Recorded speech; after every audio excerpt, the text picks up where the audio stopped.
thank thee each morning for a newborn day, where we may work the fields of new mown hay. We thank thee for the sunshine and the air that we breathe, oh Lord. We thank thee.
J'aimerais un tout petit peu prendre quelques minutes pour la même pensée. Comme c'est une question de marche commune, l'église locale, nous voulons partager avec nos bien-aimés ce qu'on a vu hier soir, pour une demi-heure, et après je reviendrai sur notre enseignement que nous sommes en train de voir sur les mariages et divorces. Donc, je voulais seulement lisons un peu dans 2 Rois, chapitre 23, verset 25. 2 Rois, chapitre 23, verset 25. Et nous allons nous asseoir. Avant Josias, il n'y avait point de roi qui, comme lui, revienne à l'Éternel de tout son cœur, de toute son âme et de toute sa force, selon toute la loi de Moïse. Après lui, il n'en a point paru de semblable. Amen. Amen. Père éternel, oh, tu es le grand multiplicateur. Tu as multiplié le pain, le poisson, tu as nourri tantôt 4 000, tantôt 5 000, Seigneur. Tu es aussi celui qui peut nous multiplier ce seul verset et en faire une nourriture abondante pour nos âmes. Nous te remettons maintenant tout entre tes mains. Nous nous remettons nous-mêmes entre tes mains. Oins-nous et accorde-nous le contexte pour que nos âmes soient fortifiées. Nous te prions au nom de Jésus. Amen. Amen. Amen. Amen. Pour vous asseoir, frères et sœurs.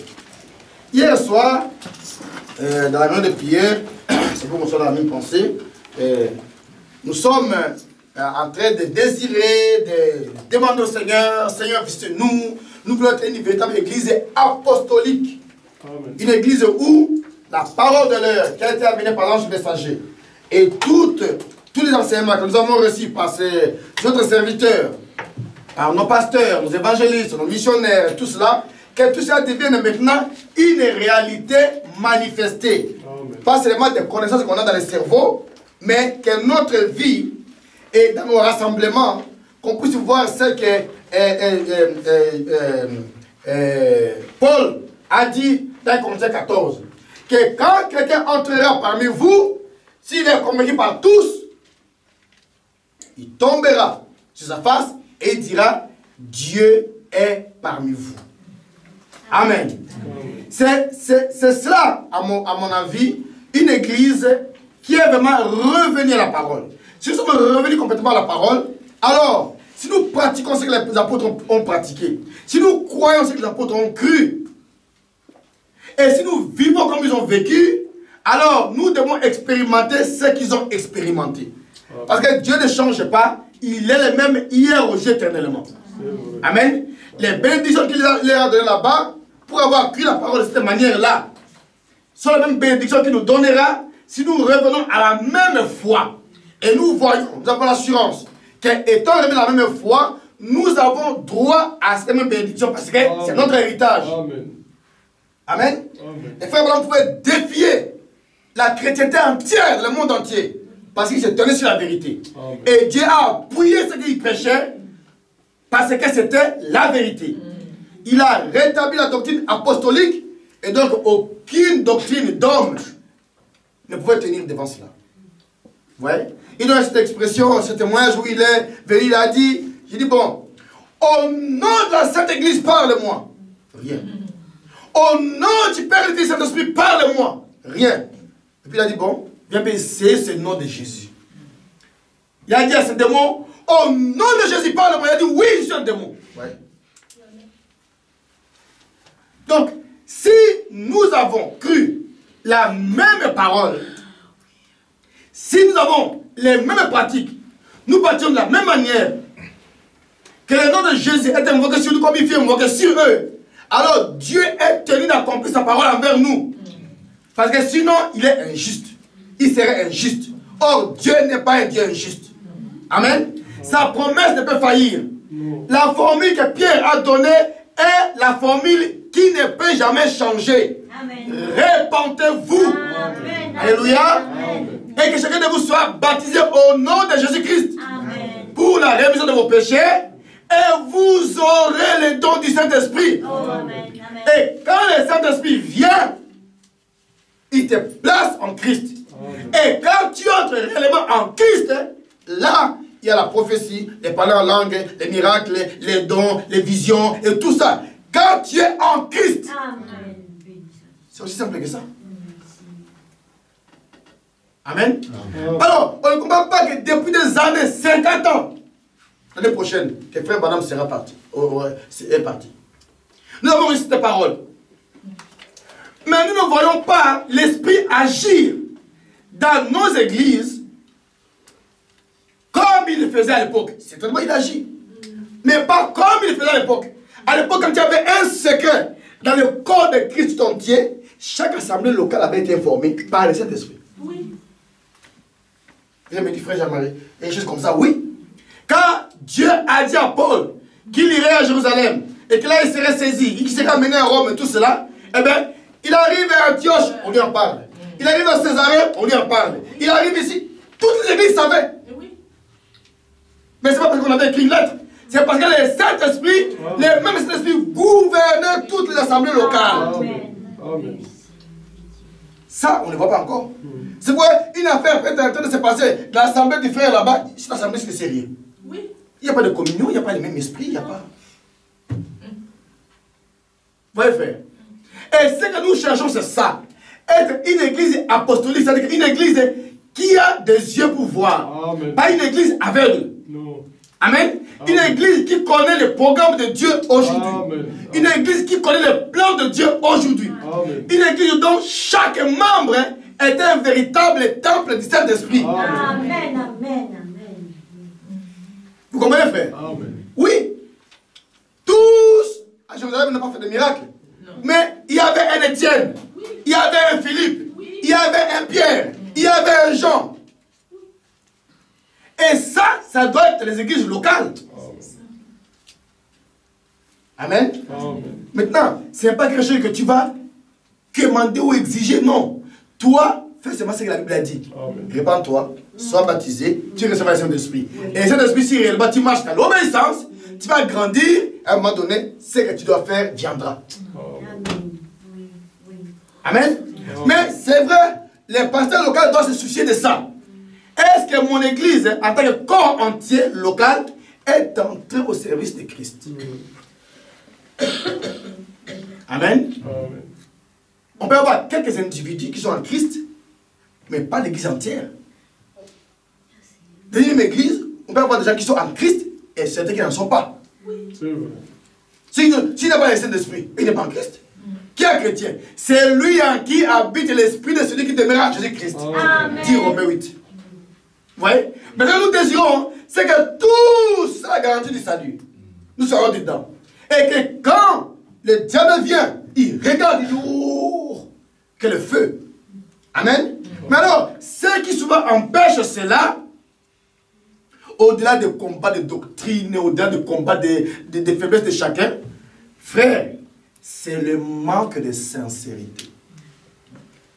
Nous ne sommes pas sincères envers Dieu. Vous voyez? Et c'est ça que hier soir on a parlé. Hier soir on a vu que la sincérité, je vais revenir plus rapidement dessus, pour qu'on ait la même pensée. La sincérité, en tant que mot en français, quelque chose de sincère. Quelqu'un de sincère, c'est celui qui est disposé à reconnaître la vérité. Il est sincère. Il est disposé à reconnaître la vérité et à faire connaître ce qu'il pense et sent réellement. Autrement dit, quand il est confronté à la vérité, si la vérité est en lui, il dira, c'est la vérité. Je la reconnais. Si la vérité n'est pas en lui, il dira, moi je ne l'ai pas, mais c'est la vérité. Oui. Vous voyez? Et si maintenant, il doit exprimer ce qui est en lui, il exprimera exactement ce qu'il pense et ce qu'il ressent. Faire le contraire, c'est ce qu'on appelle l'hypocrisie. Un hypocrite, c'est quelqu'un qui dit ce qu'il ne pense pas ou qui exprime des émotions qu'il n'a pas. Vous comprenez? Et donc, cette chose-là, nous devons faire attention à ça. Ça, c'est un côté. De l'autre côté, quand il veut exprimer ce qu'il sent ou ce qu'il pense, il n'acceptera pas, il ne consentira pas à se tromper lui-même ou à tromper les autres. Donc, s'il y a une occasion telle que il doit esquiver ou truquer ce qu'il ressent réellement ou ce qu'il pense, il ne truquera pas. C'est celui-là qu'on appelle quelqu'un de sincère. Ouais. Mais aujourd'hui, combien de chrétiens truqueurs avons-nous?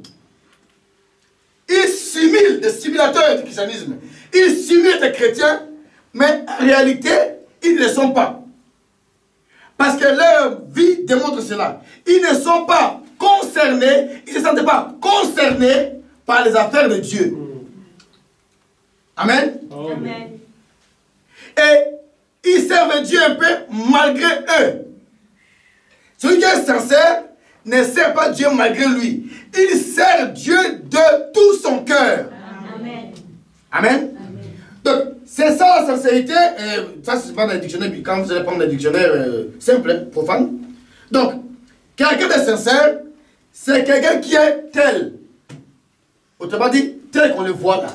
Tel qu'il parle, tel qu'il agit, c'est ce qu'il est. Il n'est pas en train de montrer à l'extérieur le contraire de ce qu'il est à l'intérieur. Amen. Quand on te voit avec ta Bible de dimanche, tu vas à l'église. Tu vas où? Je vais à l'église. On va dire, oh, c'est un beau chrétien. Il respecte vraiment la parole. Le dimanche, je vais à l'église. Mais ça, c'est ce qu'on voit à l'extérieur. Bon, si je vais à l'église, si on est à l'église, j'espère que la sœur, tu vas venir aujourd'hui. Si je la vois aujourd'hui, vraiment, quand on va à l'église là, je vais faire le sapin avec lui vers le chemin du bus pour lui dire 2 mots. Est-ce que je suis encore chrétien là? Donc, moi, ma Bible est dans ma main. Vous comprenez? Je ne suis pas chrétien. Donc, le but pour lequel je vais à l'église, ce n'est pas pour adorer, ce n'est pas pour louer Dieu, ce n'est pas pour le servir. C'est un point de rendez-vous pour aller rencontrer la sœur Ruth. Manque de sincérité. Continuons encore un peu. Donc, un homme comme ça, s'il est sincère, on dit qu'il est franc, il est loyal, il est véritable, il est authentique. Un chrétien authentique est toujours confirmé par Dieu. Amen. Vous comprenez? Amen. Oui. Un chrétien authentique est toujours confirmé par Dieu. Amen. Dans les cas de preuve, dans les cas de contestation, Dieu viendra dire, c'est celui-là qui est le mien. Amen. Amen. Amen. C'est très important. Maintenant, cette pensée de sincérité dans la Bible, on n'a pas pu l'exprimer autrement que par l'expression de tout son cœur. Autrement dit, pour Dieu, la sincérité ne consiste pas simplement à faire ce qu'il demande, mais il tient plus compte de la manière dont tu fais ce qu'il demande. Ouais. La manière compte plus que le simple fait de le faire. C'est-à-dire que si tu le fais malgré toi, tu le fais avec sincérité. Et si une occasion se présente à toi pour faire le contraire de ce que Dieu a demandé, tu le feras. Parce que tu n'es pas sincère. Vous voyez? C'est très important. C'est pourquoi nous devons faire attention à ça. Tout ce que nous faisons pour Dieu, Dieu exige de nous que nous le fassions de tout notre cœur. Amen. Cherchez Dieu. Quand tu dis que je cherche le Seigneur, j'ai te parler dans les périodes de jeûne et prière pour chercher la face du Seigneur.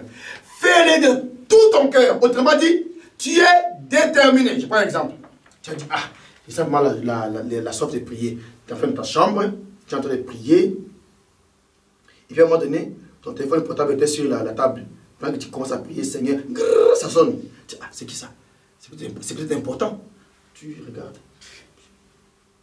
C'est fini. L'onction va te quitter. Oui, c'est vrai. Ça montre que tu n'es pas sincère. C'est vrai, c'est vrai. Vous comprenez? Il y a plein de choses. Hein. Je suis avec toi, je peux t'observer 5 minutes, je sais si tu es sincère ou pas sincère. À ton comportement.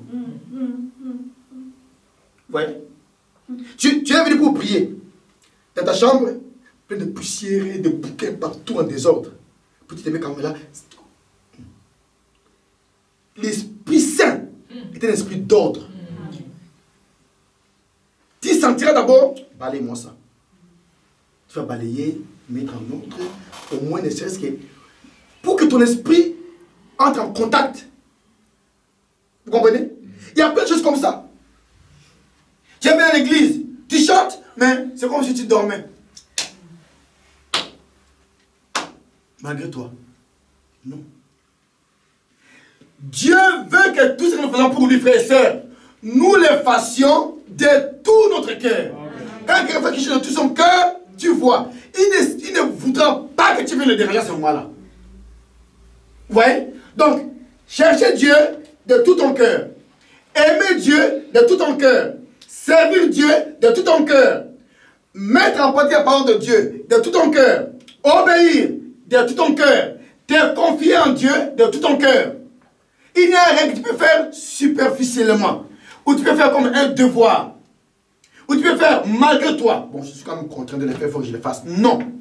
À ce moment-là, tu n'auras rien en retour comme bénédiction. La bénédiction est liée à la manière dont on fait la chose. Plutôt qu'au fait de le faire. Est-ce que vous comprenez? Hier soir, on a lu ça. Je ne reviens pas, je vais vous donner les versets. Donc, quand vous allez lire ces versets, vous allez voir que Moïse a dit, quand tu auras fait telle chose, Dieu va te parfait partout dans le monde entier. Là, tu vas souffrir. Tu vas m'adorer des idoles. Mais c'est là aussi que tu reviendras à toi-même. Et que tu chercheras ton Dieu. Et que tu le trouveras si, vous voyez, tu le cherches de tout ton cœur. Amen. Je ferai telle chose pour toi. Je te bénirai si tu obéis de tout ton cœur. Maintenant, vous désirez une efficacité de Saint-Esprit. Vous désirez être une église puissante, apostolique, pleine de la parole, remplie, transformée dans l'Esprit de Christ? Oui. La question est, êtes-vous prêt à en payer le prix? Souvent, c'est là que la sincérité des chrétiens ne passe pas l'épreuve. Quand il faut payer le prix, ça ne passe pas l'épreuve. Ah, frère, est-ce que vraiment... À un moment donné, j'aime toujours revenir à ça comme un exemple. Nous étions dans notre assemblée, avec nos petits jeunes de 1 jour, 24 heures, ou bien des petites choses quelque part dans la journée, tu trouvais que tu avais gêné. Bon, quand tu faisais 3 jours à sec, oh là là, c'était vraiment... Puis un frère est venu parmi nous, frère. On a commencé. 3 jours à sec. 7 jours à sec. Hey. Bon, 21 jours. Alors les murmures commencent à sortir. Ah, frère, est-ce que vraiment les Seigneurs nous exigent tant? Ah non, non, non, non. Vous voyez? On a des limites. Mais celui qui est déterminé, qui dit bon, je peux peut-être pas faire 21 jours à sec ou sans boire, mais je vais boire, manger très peu, mais je tiendrai les 21 jours. Vous voyez? Donc, chacun, c'est pour dire que quand on est habitué à très peu, on sert Dieu à minimum, on est aussi béni à minimum. C'est vrai. Vous comprenez? Et quand on sert Dieu de tout son cœur, on est aussi béni pleinement. Ça, il faut le savoir. Amen. Ainsi, frères et sœurs, la chose qui empêche beaucoup de chrétiens aujourd'hui de s'épanouir en Christ, d'être bénis, d'être puissants, d'être remplis, d'être pleinement accomplis comme chrétiens, c'est leur manque de sincérité. Faites-vous, ce n'est pas votre épreuve. Combien de temps réellement vous passez dans la journée devant le Seigneur? Dans la semaine, combien de jours consacrez-vous à avoir une communion intime et personnelle avec le Seigneur? Dans votre vision de la vie, quelle place donnez-vous à Dieu par rapport à vos projets personnels? Vous avez votre sincérité. Si Dieu t'apparaît, dis bon, mon fils John, bon, c'est bien, tu fais des hautes études, c'est bien, mais arrête. Arrêtez? Oui. Je t'envoie parmi les Hottentots, comme évangéliste. Tu arrêtes tes études là. Là-bas, tu épouseras une jeune fille Hottentot, il est très complètement, il n'a jamais vu une casserole, il ne peut pas aller dans la calebasse. Mais c'est là ma volonté à moi, ton Seigneur Jésus-Christ. Quelle va être ta réaction? C'est là qu'on va voir la sincérité de ta foi. Oui. Mais Seigneur, mais il n'y a pas moyen que je la mette pour faire les études ici. Va là-bas, je n'ai pas le temps à perdre. Mon plan maintenant, c'est niveau-là, c'est toi des choses comme outil. Oui, frère. Donc, faisons attention. Bon, je donne les versets pour ceux qui n'étaient pas là hier. Donc, lisez Deutéronome 24. Vous dans Deutéronome 24, 29. Excusez-moi, Deutéronome 4. Deutéronome chapitre 4. Je vais à courir parce que j'ai gagné le temps. Deutéronome chapitre 4, verset 29. Ça, c'est pour chercher Dieu de tout son cœur. Deutéronome 6, 4 à 5. Aimer Dieu de tout son cœur. Deutéronome 10 d'abord, verset 12. Et Deutéronome 11, verset 13 à 16. Servir Dieu de tout son cœur. Deutéronome 26, 16 à 19. Mettre en pratique la loi de tout son cœur. Deutéronome 30, 2 à 6. Obéir de tout son cœur. Et Proverbe 3, 5. C'est confier en Dieu de tout son cœur. Ouais. Quelle que soit la chose que tu fais, il y a plein de choses, j'ai pris ça comme exemple. Quelle que soit la chose que tu fais, tu dois le faire de tout ton cœur. Maintenant, regardez, pour que je passe à l'autre enseignement. Quand on est sincère, amen. Quand on est sincère, quelle est la conséquence? 1. On est prêt à payer tout prix qu'exige la foi. Amen. Et le maintien et la persévérance dans la foi. Payer le prix. Souvent quand on arrive à ça, ça c'est la loi. C'est trop fort. La sincérité. Vous voyez? 2. On est prêt à tenir à chaque vérité que Dieu nous révèle. Et s'il le faut, à verser notre sang pour cette vérité-là. Mais on a des frères, bonhomme. Frère, tu vois, s'il venait parmi nous, tu serais vraiment, hein, on te coopterait, tu serais quelqu'un de grand. Mais seulement, ta doctrine, si tu fais seulement liste ta doctrine, c'est quoi, du baptême, hein, ou de la divinité. C'est cette petite chose-là, ta doctrine, le baptême au nom de Jésus, là. Et ça, c'est... Alors on dit, quoi? Mais je crois que vous avez même été ministre de l'évangile. Vous m'invitez, moi, votre collègue, comme ministre de l'évangile, et vous me demandez de mettre à côté la doctrine du baptême au nom de Jésus. Mais c'est quoi ça? Ouais. On est prêt à payer le prix à cause d'une vérité. Quand on est sincère. Amen. Très important. Ça peut être des choses moindres. Oh, mais quand même. Il ne faut pas exagérer quand même. Hein? Moi, j'ai la peau et puis t'acheter pour égaliser là, un peu les fautes de terre là, juste pour que ce soit ensemble, harmonieux. Oui, mais quand tu écoutes, l'ange messager crier, Max Factor, Ils perdent plus d'argent pour les cosmétiques que pour la nourriture des enfants. Comment tu te tiendras devant Dieu ce jour-là? C'est ça. Oui. Vous voyez? Donc, il faut faire attention. C'est à ça qu'on voit la sincérité. Ouais. Ne commence pas à justifier. Non, moi je suis comme ça, moi j'ai le coulon, moi je sais ceci. Non. Si tu es sincère, tu vas faire ce que la Bible dit et c'est fini. Amen. Amen. Vous voyez? Si tu es sincère. Nous veillons à ça. Je suis un homme. Bon, quand l'ange est apparu à faire madame, comment il était? Il était comme ça, il fait la banane d'écrit. Un homme bien rasé, bien là, les cheveux, voilà. Mais je dis, oh, ben, ça c'est pour les blancs. Moi je suis un noir. Moi, mes cheveux ne tomberont jamais. À moins que je mette les pains chauds. Mais comme je n'ai pas mis les pains chauds, ça ne tombe jamais. Mes cheveux sont devenus touffus, bien là. Je regarde toujours. Mais non. Par rapport aux noirs, nous les noirs, nous avons notre longueur. Quand ça dépasse 1 mm, là c'est déjà trop. Je vais raser. Vous voyez? Donc, chacun. L'homme blanc, c'est rasé d'une manière. Le noir, mais tous doivent être coiffés correctement. Tous doivent être habillés correctement. La sincérité, c'est dans tous les domaines. Tu peux compromettre. Tu peux compromettre par rapport à la parole, par rapport au comportement, par rapport à l'attitude, par rapport au langage, par rapport à tout. On verra ton degré de sincérité. Bon, là maintenant je suis au milieu universitaire. Comme c'est un langage de corporation. Quand je suis parmi mes collègues universitaires, on blague, on se jette un peu des girons, bon, ça passe. Non. Je ne suis pas chrétien parmi les chrétiens et païen parmi les païens. Non. La sincérité, frères et sœurs. Si tu n'es pas sincère partout et à tout moment, tu n'es pas un chrétien. C'est vrai. C'est vrai. Je comprends. Amen. C'est ça le problème. Le problème, ce n'est pas que tu ne sois pas tenté. Mais le problème, c'est que tu te laisses tomber dans la tentation. Amen. Donc, on est prêt à tenir à chaque vérité.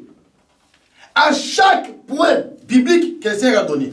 C'est très important, frères et sœurs. On est en train de dire, Seigneur, allez de réveil, réveille-nous. Mais oui, mais il faut d'abord que vous soyez disposés à payer le prix du réveil. Amen. Alors, on est prêt, quand on est sincère, pour la cause de Christ, à se laisser dépouiller, à se laisser, à renoncer à ses droits, à ses privilèges, à ses honneurs. Un chrétien préfère laisser tomber tout ça. Et regardez la différence entre la foi musulmane et la foi chrétienne. La foi musulmane, on tue pour la vérité. Tu ne peux pas croire la vérité, je te tue. Mais la foi chrétienne, on se laisse tuer pour la vérité. Vous voyez la différence? Oui. Très important. On se laisse tuer pour la vérité. Mais de l'autre côté, on tue pour la vérité. C'est pas comme ça. Et notre Seigneur Jésus-Christ, qui est venu pour rendre témoignage à la vérité, est mort pour rendre témoignage à la vérité. Très important, frères et sœurs. Vous devez véritablement faire attention à ça.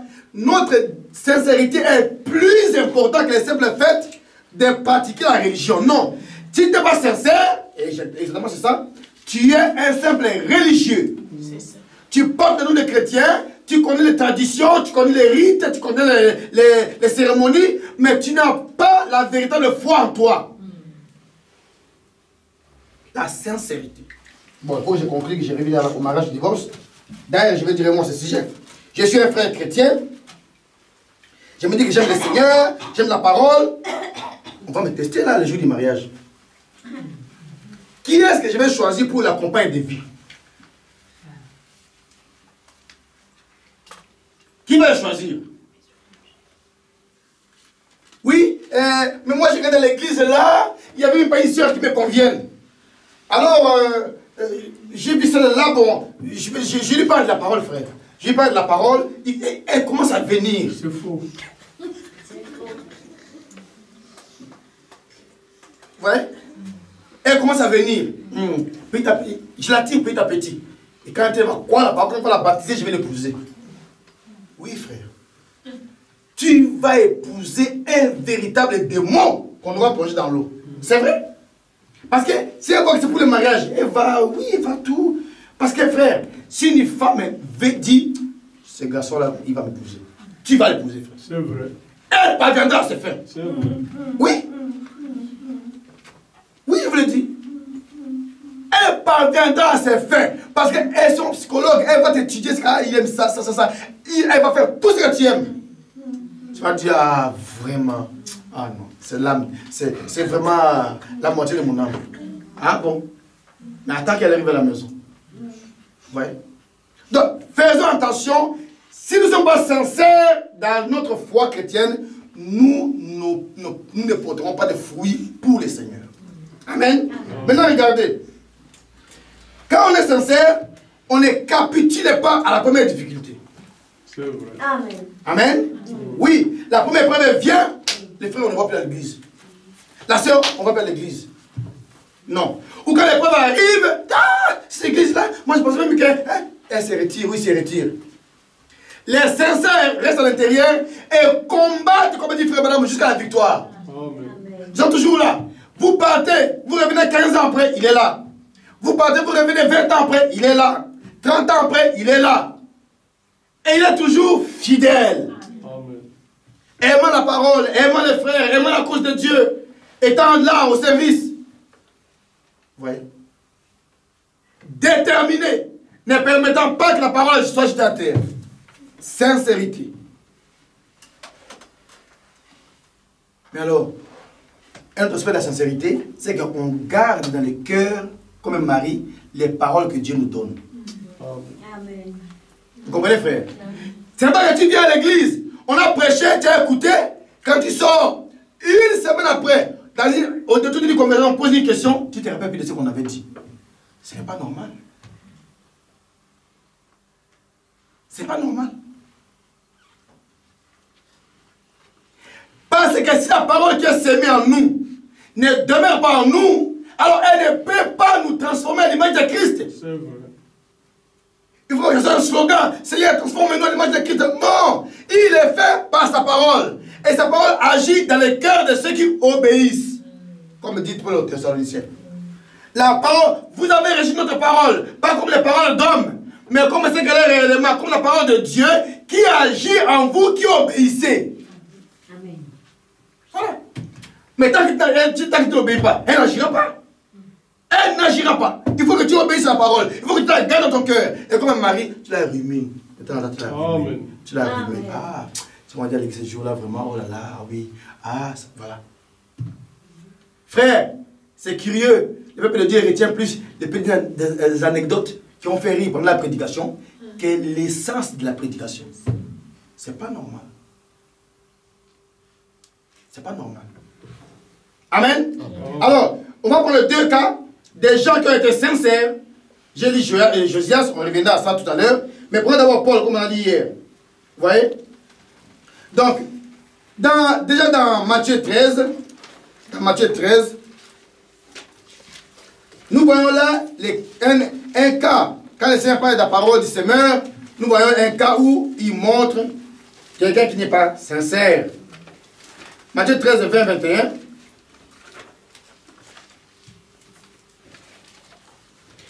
Celui qui a reçu la sémence dans les endroits pierreux, c'est celui qui entend la parole et la reçoit aussitôt avec joie. Amen. Amen. Il reçoit la parole avec joie. Alléluia, gloire à Dieu. Oh, this is the message of the hour. Ça, c'est de frère anglophone. Oh, pardon, oh, God bless you, hein, tout ça.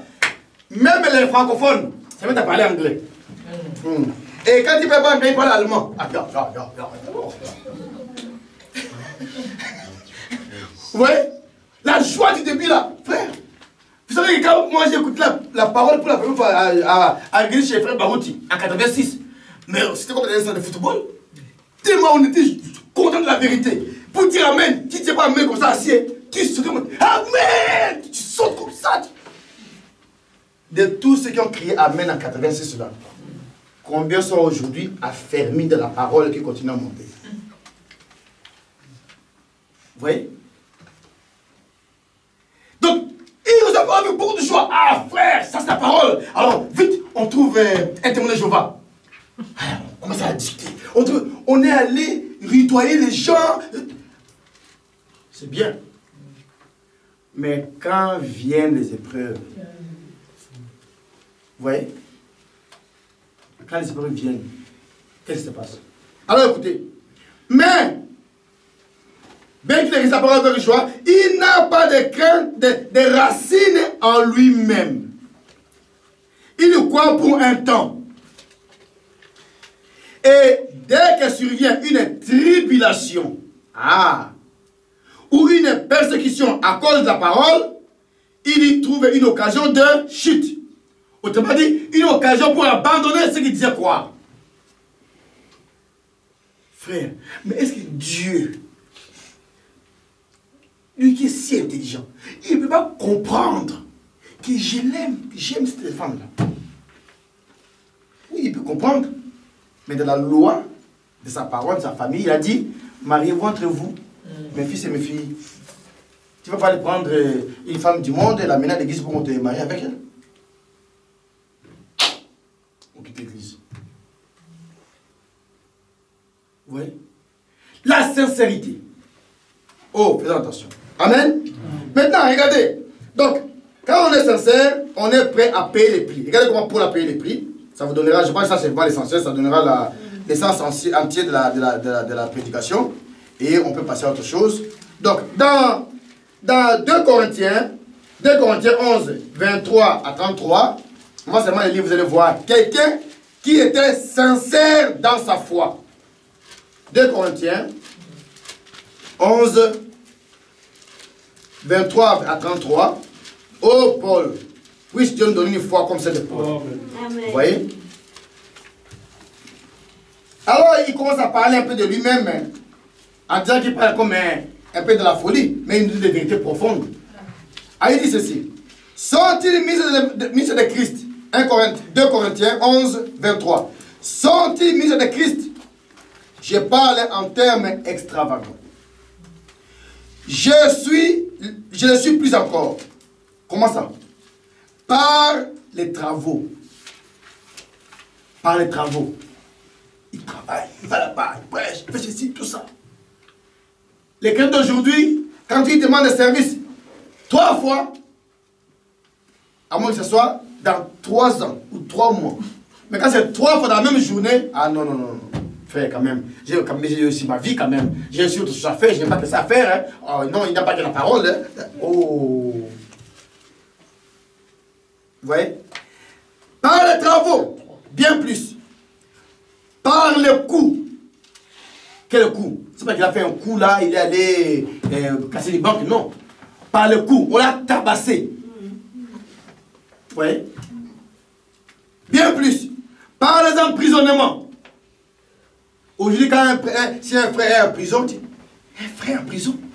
Mais qu'est-ce qu'il allait faire là-bas? En tout cas, les frères doivent avoir une mauvaise vie, hein? Bon. Non. Il peut aller en prison pour avoir un témoignage public. Si d'ailleurs aujourd'hui, la plupart d'entre nous ne sont pas en prison, c'est parce qu'ils ne témoignent pas en public. Va un peu là-bas au Châtelet, prends ta Bible, commence à dire la vérité aux gens. Répondez-vous, j'ai que c'est réveillé bientôt, sinon vous êtes supérieurs. Vous, bande de pécheurs, vous marchez de nuit, vous les femmes. Frère, les CRS vont venir là te cueillir directement. Tu vas être soit on te met dans l'asile de fous, soit. Voilà. Vous voyez? Non. On a des cas graves. Des cas pour lesquels un Jean-Baptiste se serait tenu là. Et en face, il dit la vérité à la personne. Maintenant, nos gouvernants qui vivent une vie qui n'est pas digne. Mais ils sont là en train de nous gouverner. Donc, Paul était sincère. Quand tu es sincère, que tu vois que ton frère fait le mal, tu vas lui dire, frère, c'est que tu fais le mauvais. C'est l'amour. Amen. Amen. Donc, par les emprisonnements, bien plus, souvent en danger de mort, ouais, à cause de sa foi. 5 fois, j'ai reçu des Juifs 40 coups moins 1. Donc, il a été frappé, tout le monde sait qu'il était un homme âgé. 5 fois, on lui a donné 39 coups. 3 fois, j'ai été battu de verge. 1 fois, j'ai été lapidé. Toi, tu n'écoutes pas Paul. Tu dis encore ici, par exemple, de Jésus, allez, on est lapide. Sœur, imagine que dans le train, on te pose la question. Es-tu chrétienne? Oui. Réfléchis bien à ce que tu vas dire. La prochaine fois que tu vas dire que tu es chrétienne, on va déchirer ta robe là, tu vas te promener toute dans le métro ici. On te pose encore la question. Es-tu chrétienne? Et tu vas dire oui. Les premiers là. Et tu vas dire oui, je le suis, malgré tout, faites ce que vous voulez. Une jeune américaine hein, qu'on avait abattue dernièrement, il y a quelques années. Elle dit, tu es toujours chrétienne? Oui. Tu ne veux pas? Oui, je suis chrétienne. Ah, on a tiré. Elle dit, je vais tirer. Tu tires. Ah, on a tiré, elle est morte. Une américaine dénominationnelle. À l'école, hein, au lycée. Vous voyez? Donc, ça peut sembler comme, mais c'est la folie. C'est une marque de sagesse. Et s'il avait dit qu'il n'est pas chrétien, que Jésus. Non! Elle aurait régné Jésus. Oui. Comment tu sais, c'est pas l'épreuve de la vie que Dieu te donne? Ta dernière épreuve. On a tiré, elle est morte. Ses parents sont allés là-bas, c'est pas ça qu'on a tous vu ça à la télé ici. Elle est morte pour avoir confessé Jésus. Un collègue de classe a tiré sur lui, sur elle. Est-ce que nous sommes prêts à ça? La sincérité. Imaginez qu'ici, Dieu fasse grâce à un don de guérison déclaré. Que la rue commence à se remplir ici parce que les paralytiques viennent avec des chaises roulantes pour être ici, là, ça peut être guéri. Et que la police dit, vous nous fermez cet endroit-là, tout de suite là. Quelle va être la position des uns et des autres ici? Mais moi je suis quand même un croyant, des pasteurs, c'est celui-là.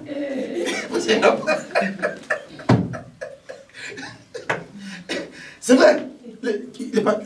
Frère Jean-Marie, viens. C'est lui le pasteur. Bon, on me prend, on me met les menottes, on m'emmène en prison.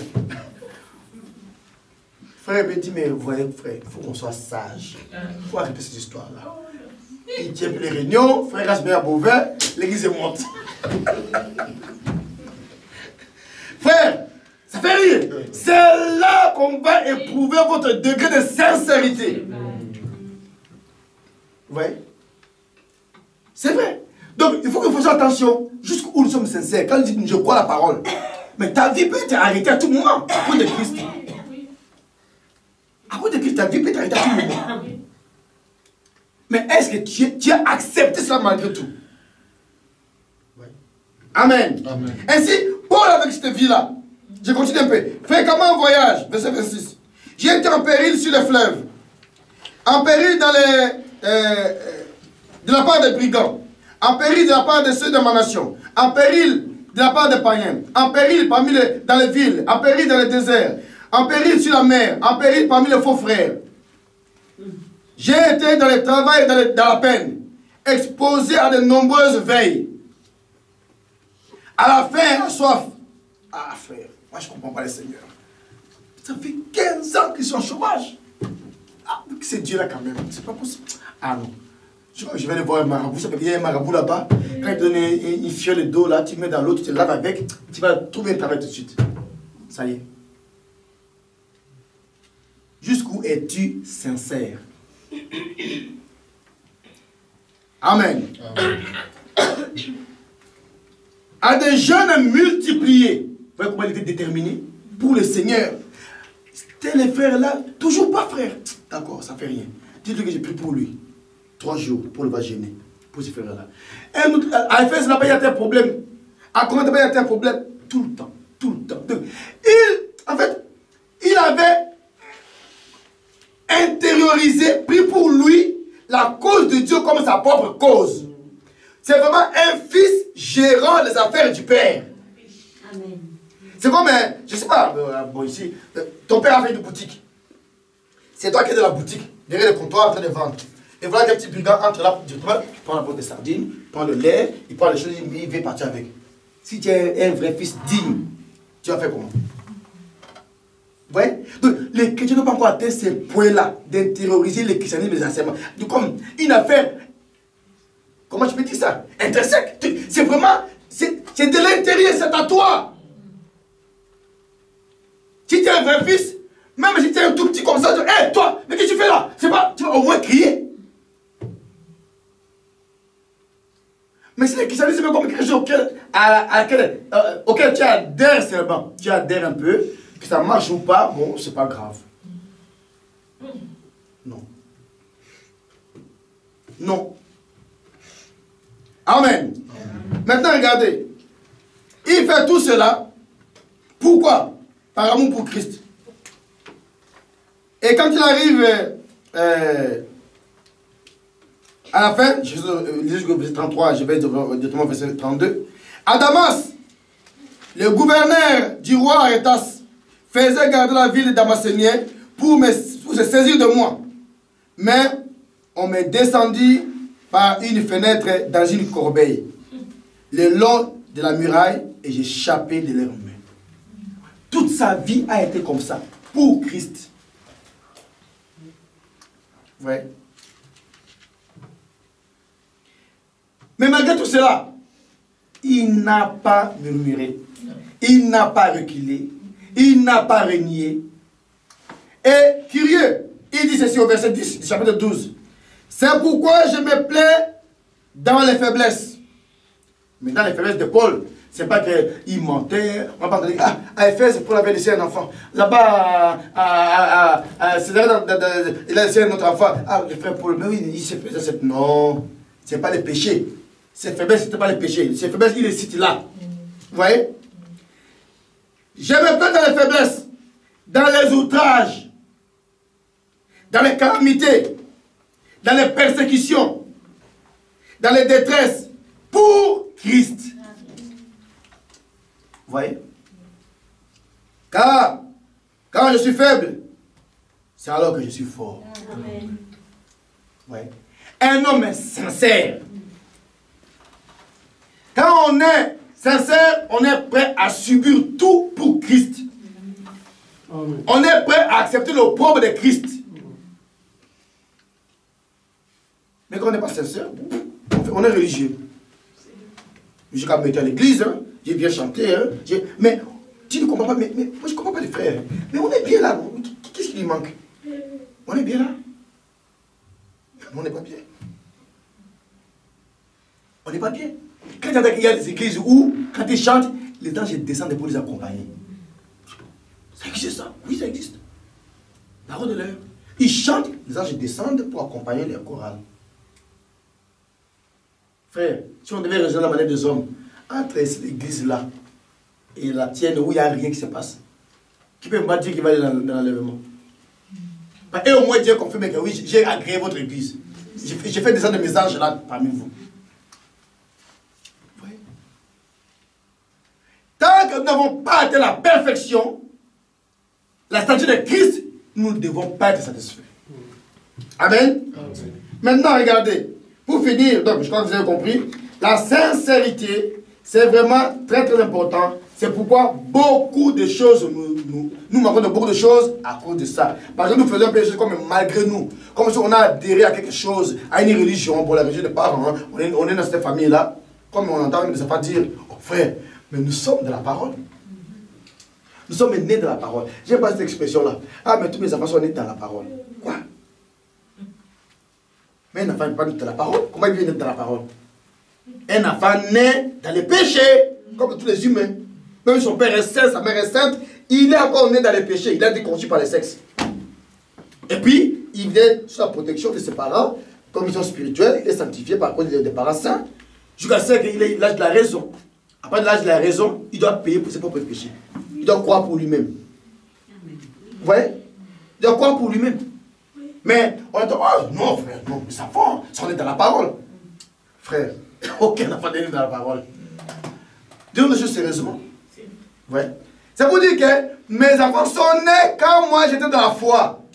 Quand je croyais, je suis de la parole. Oui, toi tu es de la parole, mais pas eux. Eux, ils bénéficient de ta couverture, de ta foi. Tu les portes jusqu'à l'âge où ils peuvent croire eux-mêmes. Ouais. Mais ils sont nés comme tous les humains dans les péchés. Ouais. Amen. Amen. Maintenant, regardez, tout notre cœur. Finissons par ça. On va revenir à mariage divorce. Maintenant, dans 2 rois, parlons de Josias. Il y en avait beaucoup. Il y avait David, Josaphat, Jéhu. Mais je n'ai pas le temps. Prenons Josias. C'est pas là qu'on a commencé au début de l'année. C'est curieux comment le Seigneur me ramène à ça. Josias était un roi qui était révélé au Seigneur de tout son cœur. Vous voyez? Alors, voyez un peu ce qu'il a fait. Par ça, en fait, j'essaie de vous faire passer le message de qu'est-ce qu'être sincère pour Dieu. Vous voyez? Être sincère, c'est faire ce que Dieu a demandé de faire en y mettant de la passion, en le faire de tout ton cœur, en étant déterminé, et en étant déterminé au point de pouvoir donner ta vie s'il le fallait pour cette cause-là. Voilà ce que Dieu appelle être sincère. Ouais. Comme je disais hier, quand j'ai fait un homme qui disait ça, il dit que pour la sincérité, les chrétiens ne sont pas sincères. Parce qu'il y a des gens, des religions païennes, qui sont tellement sincères que pour leur Dieu, ils prennent les deux parents, prennent leur petit bébé tout mignon, ils jettent au crocodile. Et ils veulent le crocodile de le manger. Vous voyez? Oui. Un Indien qui adore le soleil va tellement regarder le soleil que ses yeux brûlent, il voit plus, il devient aveugle. Il croit qu'il a bien rendu service à son Dieu. La sincérité. Ouais. Ou encore ceux qui vont, ceux qui se promènent tout nus en Inde, hein, tout nus. Ils sont là, à côté de Dieu, tout nus. Un homme, même, il est tout nu. On lui met un peu de riz là, il mange, il est là. Ouais. Ou encore ceux qui se font poinçonner par la peau, hein, de goût-hameçon. On les met là et on suspendit. Pour son Dieu. Est-ce que nous les chrétiens sommes sincères à ce point-là? Ouais. S'il y a une religion où les adeptes de cette religion-là sont vraiment faibles, c'est les chrétiens. C'est vrai. C'est les chrétiens. Les chrétiens sont comme les hommes. Vous voyez? Les animaux, quand ils naissent, les veaux ou tout ça, dès qu'ils sortent, ils tremblent là, ils doivent se mettre debout. Il doit se mettre debout, ça va pas commencer à le pousser, il a lâché un peu, et il commence à se débrouiller tout de suite là. Il doit être debout parce que peut-être un lion à côté en train d'avancer, mais il faut fuir. Mais ça fait des hommes.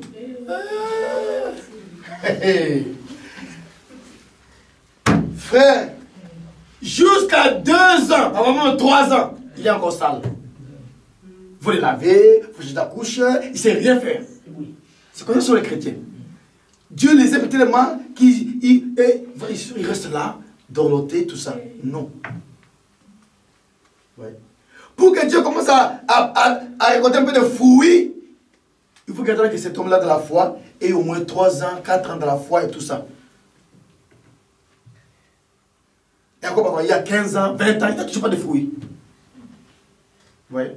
Pourquoi? Il n'est pas sincère. Les jeunes musulmans aujourd'hui, on l'a endoctriné, dès qu'il a compris, oh, c'est ça, il est prêt à se faire sauter. Frère, quelle sincérité, que Dieu ait pitié d'eux. Il croit sincèrement ce qu'on lui a enseigné. Et il sait, là je vais mourir. Il laisse son message, il met la bombe, et il prend la bombe, boum. Je suis sûr que si aujourd'hui, un âge nous apparaît, dit bon, laissez-moi maintenant changer de stratégie. Tous les chrétiens qui veulent entrer au ciel, mettez une ceinture de bombe et explosez-vous. Nous tous les chrétiens serons en enfer. Personne ne va s'exploser. Un chrétien n'est pas prêt à ça. Vous voyez? Mais regardez les arènes de Rome. Quand ils étaient sincères. Hier, regardez. Viens ici, toi petit. Tu vois? Les lions là en train de fianter là. C'est ton père. On l'a mangé hier. Tu es toujours chrétien? Oui. Tu veux mourir comme ton père? Oui. On met dans la robe, on le mange. Vous voyez? Quand ils étaient sincères. Très important. Ainsi, sachant que c'est que nous demandons, le réveil, ceci, cela, la visitation, tout ça, ce n'est pas quelque chose que Dieu va faire comme ça pour rien. Dieu ne met pas des choses sacrées dans la main des bébés. Il les met dans la main des gens adultes qui peuvent les gérer pour lui. Vous voyez? Imaginez que les pentecôtistes étaient la crème du christianisme en ce temps-là, au début du XXe siècle. Le Seigneur a dit à Frère Branham, tu ne peux pas donner des choses sacrées à des bébés pentecôtistes. Et au moins, ils parlaient en langue, il y avait des prophéties. Et Dieu les a appelés des bébés pentecôtistes. Nous qui n'avons mais rien de tout ça, nous sommes où? Ouais.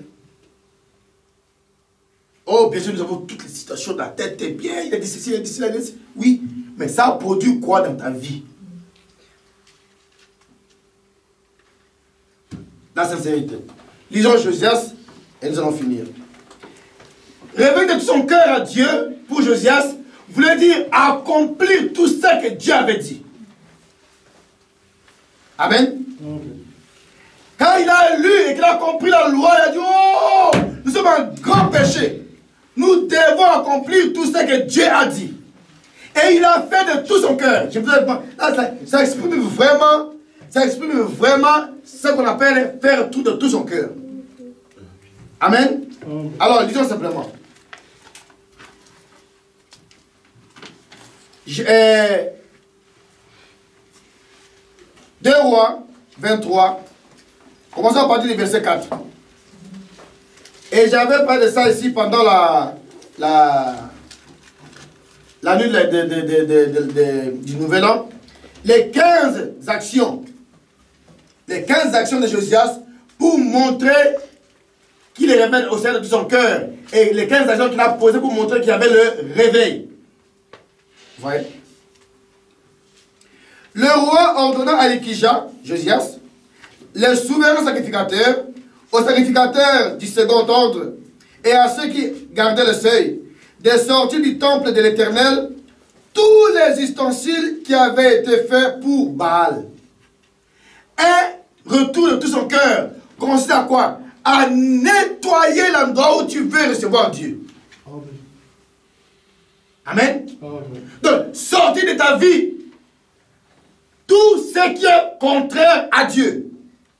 Dis quoi? Donc, cet instrument-là, bien que beau prière, ça a été fait pour Baal. Et c'est dans la vie de l'Éternel. Dehors. Vous voyez?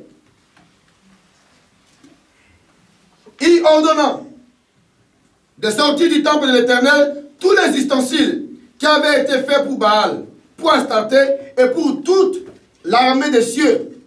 Il les brûla hors de Jérusalem dans le champ du Cédron et en fit porter la poussière à Bethel. Une action déterminée qui montre la sincérité. Il voulait sincèrement qu'il n'y ait plus de traces de tout ce qui est contraire à Dieu dans le temple. Vous voyez? S'il avait dit c'est pas bon, ok, c'est pas pour Dieu, bon, sortez simplement, allez, je ne pas là. Non, non, non, non. Le souvenir doit en être complètement dissous. Poussière. Voilà la sincérité. Amen. Amen. Il chassa les prêtres des idoles. Deuxième action. Établi par les rois de Juda pour brûler des parfums sur les hauts lieux dans les villes de Juda et aux environs de Jérusalem. Et ceux qui offraient des parfums à Baal, au soleil, à la lune, au zodiaque, à toute l'armée des cieux. Deuxième action. Donc, il est en train de nettoyer. Et c'est après ce nettoyage-là qu'il y a eu un réveil. Qui ont pu à nouveau fêter la Pâque depuis longtemps. Qu'on ne fêtait pas.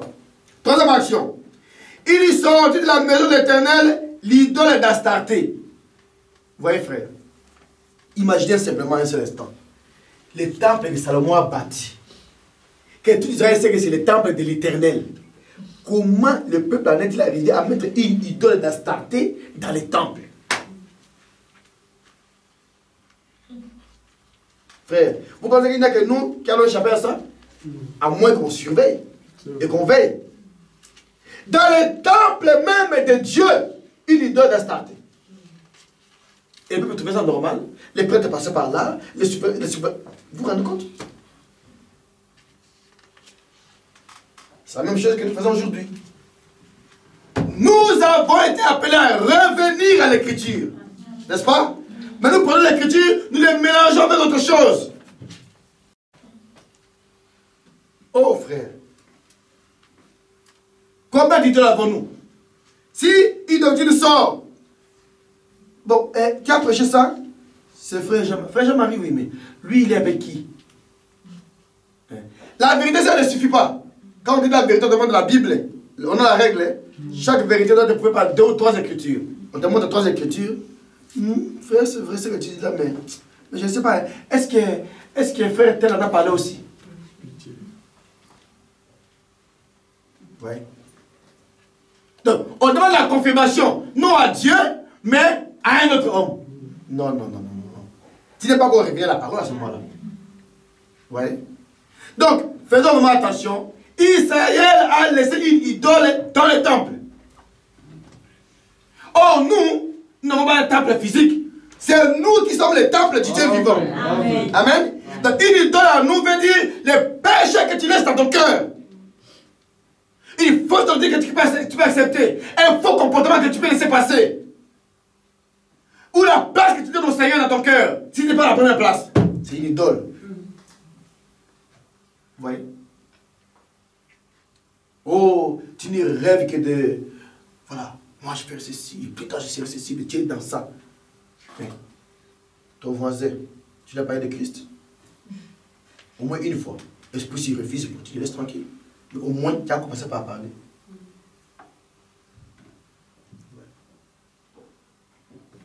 Amen. Frère, ne nous amusons pas. Donc, il a sorti une idole d'Astarté qui transporta hors de Jérusalem vers le torrent du Cédron. Il la brûla au torrent de Cédron et la réduisit en poussière. Et il en jeta la poussière sur les sépulcres des enfants du peuple. Quatrième action de Josias. Il y bâtit les maisons de prostituées qui étaient dans la maison de l'Éternel, où les femmes tissaient des tentes pour Astarté. Vous vous rendez compte? Dans la maison de l'Éternel. Le peuple était tombé aussi bas. Cinquième action. Il fit venir tous les prêtres des villes de Juda. Il souilla les hauts lieux où les prêtres brûlaient des parfums, depuis Geba jusqu'à Beersheba. Il renversa les hauts lieux des portes avec ceux qui étaient à l'entrée de la porte de Josué, les chefs de la ville, et celui qui était à gauche de la porte de la ville. Toutefois, les prêtres de haut lieu ne montaient pas à l'autel de l'Éternel à Jérusalem, mais ils mangeaient des pains sans levain au milieu de leurs frères. Autrement dit, ces prêtres de haut lieu, c'était d'abord des Juifs et des Lévites qui étaient tombés et qui faisaient ces choses-là. Les rois suivirent en fait dans la vallée des filles de Hinnom, afin que personne ne fasse plus passer son fils ou sa fille par le feu à l'honneur de Moloch. Sixième action. Septième action. Il fit disparaître de l'entrée de la maison de l'Éternel les chevaux que le roi de Juda avait consacrés au soleil. Près de la chambre de l'eunuque Nathan-Melech, qui demeurait dans les faubourgs, il brûla au feu les chars du soleil. Huitième action. Le roi démolit les autels qui étaient sur le toit de la chambre haute d'Akaz et que le roi de Juda avait fait. Et les autels qu'avait fait Manassé dans les deux parvis de la maison de l'Éternel. Après les avoir brisés et enlevés de là, il en jeta la poussière dans le torrent du Cédron. Neuvième action. Le roi suivit le haut lieu qui était en face de Jérusalem, sur la droite de la montagne de perdition, et que Salomon, roi d'Israël, avait bâti à Astarté, l'abomination des Sidoniens, lui aussi, avait commencé à avoir de ses nombreuses femmes. Ouais. Chaque femme voulait avoir un temple pour son dieu païen. Vous voyez? Donc, le matin, la femme se réveille là. Quand Salomon vient, ça va? Laisse-moi. Mais qu'est-ce que tu as pour aujourd'hui? Ah, laisse-moi. Laisse-moi. Qu'est-ce que moi je gagne dans cette affaire-là? Mais quoi? Non, mais dis-moi ce que tu... Toi, quand tu montes au temple de Joseph de ton Dieu, mais moi, c'est ça, chérie, ça c'est rien. Avec mon architecte. Appelle l'architecte. Bâtir un temple pour Astarté. On bâtit un temple. Bâtir un temple pour Moloch. On bâtit un temple. Un roi juif connaissant l'Éternel, à qui Dieu avait parlé 2 fois. Frère, la sincérité. La sincérité consiste à garder la parole telle qu'elle. Oh. Si Salomon avait obéi à la parole de l'Éternel, ne prenez pas de femmes étrangères, il ne serait pas tombé dans ce piège-là. C'est vrai. Vous comprenez? Amen. La sincérité, c'est ça. Garder la parole telle que Dieu l'a dit. Ouais. Un roi qui bâtit le temple pour des dieux, mais alors, moi, Dieu est trop bon. Moi, quand je t'apparais la nuit, je dis, Salomon, regarde bien mon visage là. Tu penses que quand je t'ai parlé les 2 premières fois, j'étais Astarté qui t'a parlé. Bon, comment tu lui construis un temple maintenant? Puis j'ai donné un coup sur la tête, tu te réveilles là, tu tu vas briser tous les... C'est vrai? Tu vas briser toi-même tous les temples que tu as bâtis là. Mais c'est pas normal. C'est ce que nous faisons. Dieu peut te parler en songe, par la parole et tout ça. Mais tu continues à pécher contre lui. Mais c'est tout comprenons seulement. On n'est pas sincère. On n'est pas sincère. Ouais. On n'est pas sincère. C'est comme s'il y avait un oubli. C'est pas un oubli, c'est le manque. Donc, comme tu ne vois pas Dieu, tu ne le crains pas. Or, justement, la sagesse consiste à craindre Dieu. Vous voyez? Oh, que Dieu nous aide. Frère, vous voyez, il a posé 15 actions qui montraient qu'il était révélé. C'est pourquoi la Bible a conclu. Oh, je vous laisse lire la suite pour que je passe à autre chose. La Bible a conclu au verset 25. Il n'y eut point de roi comme Josias qui soit revenu à l'Éternel de tout son cœur. Quand tu reviens à l'Éternel de tout ton cœur, tu vas commencer par une démolition spirituelle dans ton âme. Amen. Amen. Une démolition spirituelle dans ton cœur. Tes coutumes, tes traditions, ta manière de voir les choses, qu'ils soient conformes à la parole, tu dois les démolir en toi-même d'abord. Ça, c'est le retour à le Seigneur, à l'Éternel. Vous voyez, frère? Ça montre que tu es sincère. Mais si tu es justifié, quand on n'est pas sincère, hein, on passe son temps à se justifier. C'est vrai. Oh, c'est pas grave, c'est lui qui exagère, il ne voit pas. Et non, c'est pas comme ça. Le modèle est là, dans la Bible, le modèle est là. Un roi qui va se lever et s'occuper de vérifier.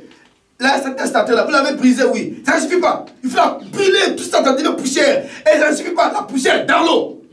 Pour qu'on ne trouve même pas la trace. Il faut qu'on revenir au Seigneur de son cœur. Et après cela, Dieu a envoyé maintenant le réveil à Israël. À l'époque de Josias. Un grand réveil. Et les peuples ont encore pu vraiment revenir au Seigneur, fêter la Pâque, fêter les fêtes de l'Éternel. Vous voyez? La sincérité. Frères et sœurs, ne nous amusons pas.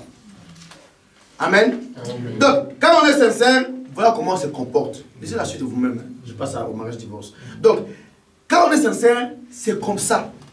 On est déterminé. On est déterminé. On ne laisse pas passer les choses. On ne se compromet pas. On reprend ceux qu'on aime quand on est sincère. Et on se laisse amender, on se laisse convaincre par la parole de Dieu. Dieu ne pourra pas venir te convaincre autrement que par sa parole. Mais si il y a des choses dans ta vie que Dieu n'aime pas, et on parle là-dessus, et que tu ne te laisses pas tomber, tu ne changes pas, ça montre que tu n'es pas sincère. Amen. Amen. Quand on est sincère, Dieu nous bénit. Amen. Et il a dit ce qu'il a dit.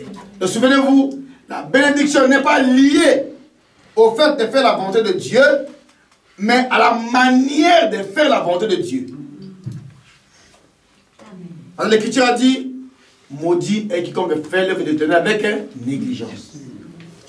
Si tu le fais malgré toi, tu n'auras rien. Il faut que tout ton cœur y soit. Ah, là Dieu dit, ah, celui-là vraiment, oui. Il m'aime.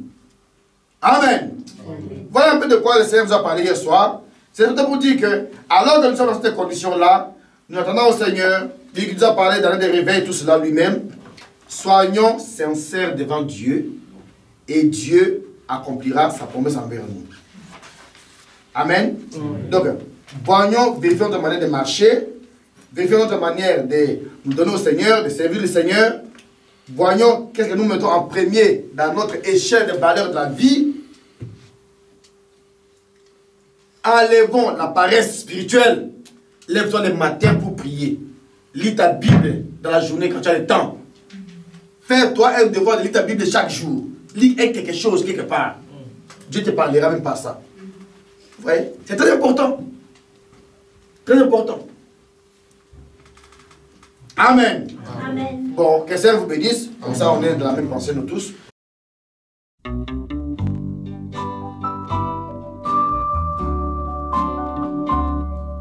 We thank Thee each morning for a newborn day, where we may work the fields of new mown hay. We thank Thee for the sunshine and the air that we breathe.